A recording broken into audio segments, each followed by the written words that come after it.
एक सज्जन बस में सफ़र कर रहे थे। अचानक उनका बटुआ नीचे गिरा। कंडक्टर ने बटुआ उठाया और कहा, यह बटुआ किसका गिर गया?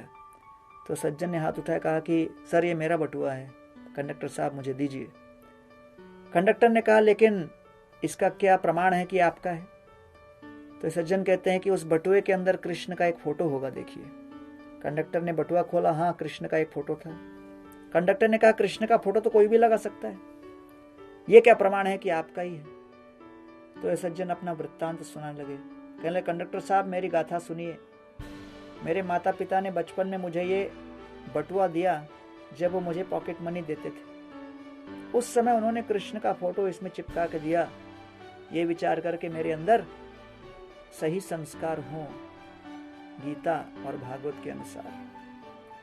फिर कुछ समय के पश्चात मैंने विचार किया कि कृष्ण तो बहुत दूर की बात है, माता पिता का मैं फोटो लगाता हूँ। उनका फोटो लगाया क्योंकि वो मेरे लिए पूजनीय थे। कुछ समय बीते, फिर मुझे लगा कि वास्तव में मैं भी कुछ कम नहीं और मैं अपने बल पर यहाँ पढ़ाई कर रहा हूँ, कार्य कर रहा हूँ, क्यों ना अपना ही फोटो लगा दूँ।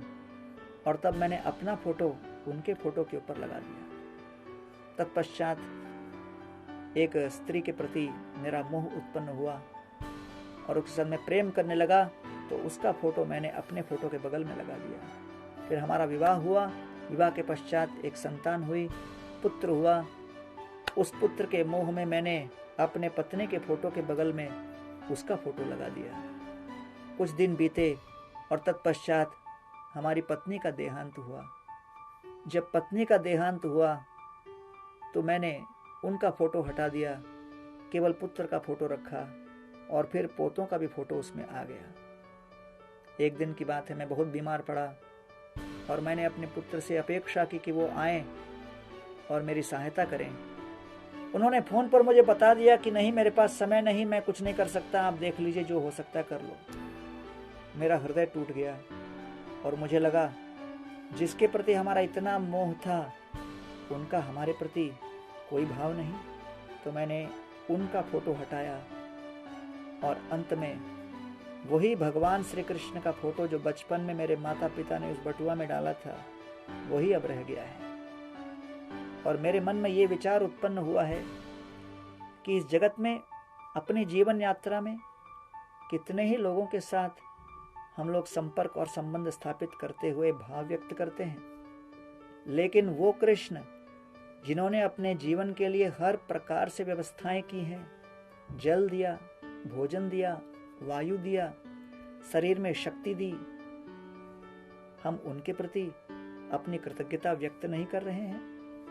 नैकत्र प्रिय संवास सुहृदाम चित्रकर्मणाम ओघेन व्यूहमानानाम प्लवानाम स्रोतसो यथा। जैसे वेगवती सरिता में काष्ठ के टुकड़े काल के प्रभाव से कभी एक साथ आते हैं फिर बिछड़ जाते हैं, उसी प्रकार जीव इस काल रूपी नदी के प्रवाह में चलते चलते कभी एकत्र आते हैं, समय बिताते हैं, पारिवारिक संबंध संपन्न करते हैं, तत्पश्चात यही काल के प्रभाव से बिछुड़ जाते हैं। लेकिन जीव का भगवान श्री कृष्ण के साथ एक सनातन संबंध है। उस संबंध को पालने का प्रयास करना मानव जीवन का श्रेष्ठतम लक्ष्य है। इस जगत के अन्य सारी भावनाएं, संबंध, प्रेम इत्यादि क्षणभंगुर है। आइए हम कृष्ण के साथ अपने सनातन नाता को जोड़ें और अपने भगवत्ता को पुनर्जागृत करें।